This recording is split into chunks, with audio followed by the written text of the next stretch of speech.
Why dating is so hard, including online dating. Despite more ways to meet singles and more singles to meet than ever before, dating is getting more difficult instead of easier. Maybe it's the paradox of choice. This idea that we're unwilling to choose a mate because we feel there's always someone better out there for us. Or maybe it's our over-reliance on superficial dating apps where men vastly outnumber women. Or maybe it's just the fact that screens and the pandemic have turned us all into socially inept zombies. In this video, we want to dive deeper and better understand why dating is so hard. Why online dating is so hard for men. Not even a blind woman would swipe right on a photoless profile. Perhaps I was a bit hyperbolic, but when it comes to online dating, photos mean everything. Photos are the billboards of online dating, whereas the bios are the small print that many of us never read. Despite the fact that written bios define users infinitely better than a couple of photos, females and males alike place much more importance on photos than written bios. Maybe you're a decent-looking guy, but your photos are meh. That's a problem. To perform on the apps, you need to have high-quality photos. But poor photos aren't the only reason. There are 25 million women on dating apps in the USA. Naturally, you'd think that's a large enough dating pool to swim in. The issue is that men outnumber women on certain dating apps. Looking at you, Tinder, by as many as 9 men to every 1 woman. With odds like that, women can afford to be picky to the point of being able to date out of their league. Men, on the other hand, are forced to date down. I recommend that my students use 5 dating apps. By casting a wide net, you'll interact with various personalities and algorithms. If you're not doing so hot on Tinder, perhaps spend a little more time on Bumble. The more options, the higher your chances are of landing a quality match. If you're considering upgrading, only do so on 1 application at a time. Upgrading on 5 will drive you crazy as you'll feel the need to spend an excessive amount of time reading profiles and chatting up strangers. Keep your sanity. Don't turn online dating into a second job. If you do ever manage to get a match, many men struggle with the next step in turning that match into a date, having her respond to your messages. According to a research paper published in the academic journal Science Advances, just 21% of men receive a response to their initial message. 1 in 5 women will message you back. However, that number will drop as the desirability gap widens. There are any number of reasons why she chooses not to message you back.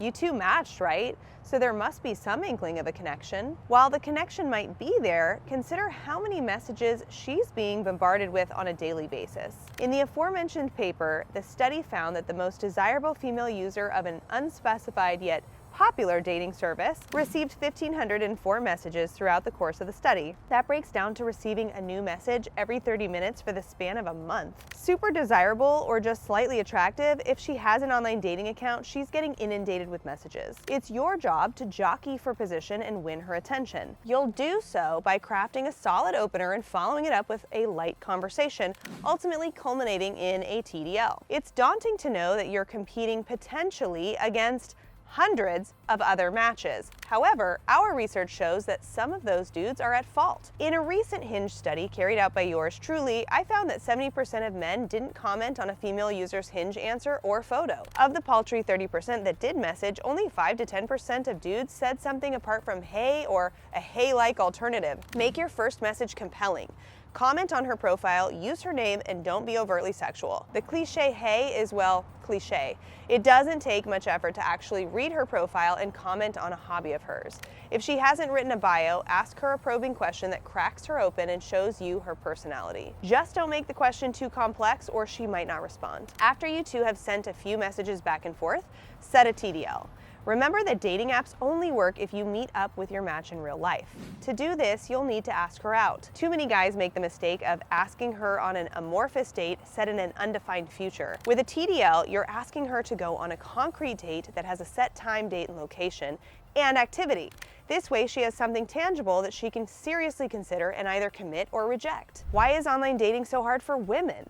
Now that we've addressed the men in the room, let's turn our attention to the women. Men may think that women have superpowers when it comes to online dating. They're vastly outnumbered, so they can choose to date a man who otherwise might be out of their league. If that's the case, why have 51% of female online daters reported either having a very negative or somewhat negative experience with the apps? 9% more women than men have reported having an overall negative experience with dating applications. Online dating is hard for women for a number of reasons. For one, most men on dating apps just don't try. When a woman opens her Tinder inbox, this is what she normally sees. tons of opening messages that say nothing more than hi, hey, or hey, beautiful. There are low value messages.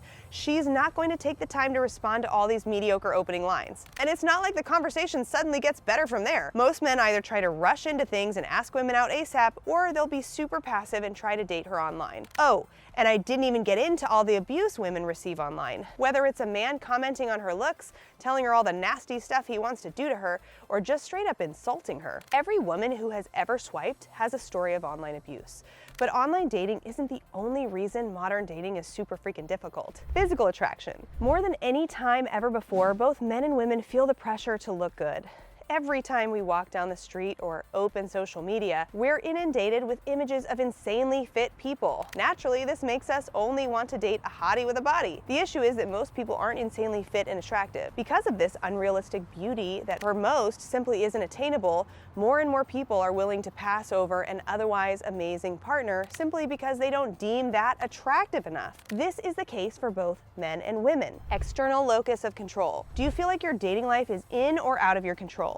In other words, where is your locus of control? Do you feel like you have the power to shape your own luck, or is luck an external force that happens to you? Researchers have found that singles with a great internal locus, those who believe in creating their own luck, are generally more satisfied with their romantic lives and more optimistic than those who believe their happiness is out of their control. Those with internal locus of control are generally less hostile towards the opposite sex, have healthy attachment styles, and are happier people in general. Those with an external locus of control have less successful relationships, are pessimistic about their romantic lives, have unhealthy attachment styles, and have higher rates of depression. The good thing is you can change your locus of control.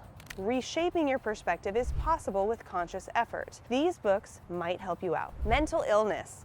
20% of Americans struggle with mental illness, but that number is probably lower than the reality, as many of those struggling often fail to seek help. Those with mental illness are perfectly capable of dating and having healthy long-term relationships. But when there's a chemical imbalance, interacting with others and forming long-term relationships can be a struggle. With mental illness seemingly always on the rise, more and more singles are struggling to find long-term relationships. An amalgam of dating problems.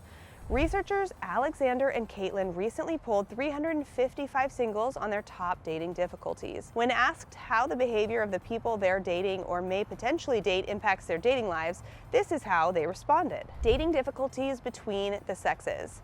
Men and women have their own unique challenges when it comes to dating. Here are the big ones. I'd like to take note of a few challenges unique to each sex, including struggling to know if the opposite sex is interested in them, struggling with social interaction, not trusting the romantic partner, not wanting to invest in a relationship, circumstantial difficulties. Some men and women find that certain circumstances hold them back, or at least they feel that way. Here are some of the big ones. Dating Decoded. Look, online dating and dating in general can be super difficult. We've been helping men and women figure out how to get the most out of their modern dating lives for years now. At MLovz, we teach our students the shortcut to finding their ideal match by mega dating. Mega dating is our dating philosophy, and it shapes everything we teach here at MLovz. Simply put, mega dating is dating prolifically with the specific goal of going on 20 dates in 90 days. This will give you ample potential partners to compare and contrast, so you can refine not only your dating skills, but also who your ideal partner is. To teach you how to quickly find a highly compatible partner in just weeks and become the most eligible single in town, you'll team up with romantic experts, each skilled in their own unique area to support you. And look, we realize that the single life can be difficult. If accepted into our coaching program, Dating Decoded, you'd be joining a community of supportive singles and coaches who are there to listen, support, and encourage you as you navigate the single life. Our program offers every student a lifetime membership, as if you'll need it, so the support won't stop until you've found your ideal partner. If you're ready to find your forever partner, book a Zoom session with our team today. Together, we'll talk about your dating history, your goals, and show you how our program, Dating Decoded, can help you find your ideal partner. That wraps up this video, guys. If you like this video, make sure to like it, subscribe to the channel, leave us a comment in the comments below, and follow us on social media. Thanks so much for watching, guys, and I'll catch you next time.